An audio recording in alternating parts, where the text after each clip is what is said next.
गृहमंत्री सारखे इतिहासामध्ये रमतात, शस्त्रसंधी का केली ते आधी सांगा, प्रियंका गांधींचा सरकारला सवाल. उकाटेंचा राजीनामा घेतला जाणार नाही, प्रत्येक वेळी राष्ट्रवादीचा राजीनामा का घ्यायचा, राष्ट्रवादी अजित पवार पक्षाचा सवाल, सूत्रांची माहिती.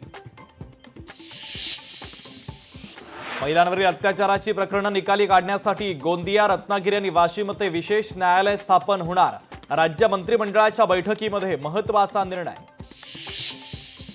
2005 ते 2011 मध्ये 27 दहशतवादी हल्ले, आम्ही काय केलं, काँग्रेसला विचारण्याचा अधिकार नाही, लोकसभेत अमित शाह कडाडले. गांधी परिवाराच्या 3 पिढ्यांना चीनचं प्रेम, तर 1971 साली संपूर्ण देशानं इंदिरा गांधींना समर्थन दिलं, त्याचवेळी पाकव्याप्त काश्मीर घ्यायला हवा होता, अमित शहांचं वक्तव्य. लाडकी बहीण योजना घोटाळ्यामध्ये उपघोटाळा, सरकारी सेवेत निवृत्त महिलांसह 9,000वर सरकारी महिला कर्मचाऱ्यांनी घेतला लाभ, एसआयटी चौकशी करण्याची खासदार सुप्रिया सुळेंची मागणी.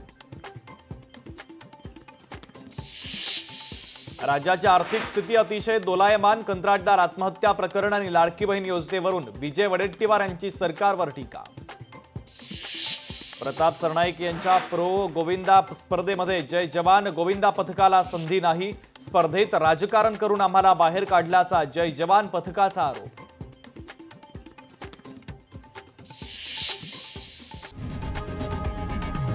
लोकशाही मराठी ऐका, पहा, जागरूक रहा.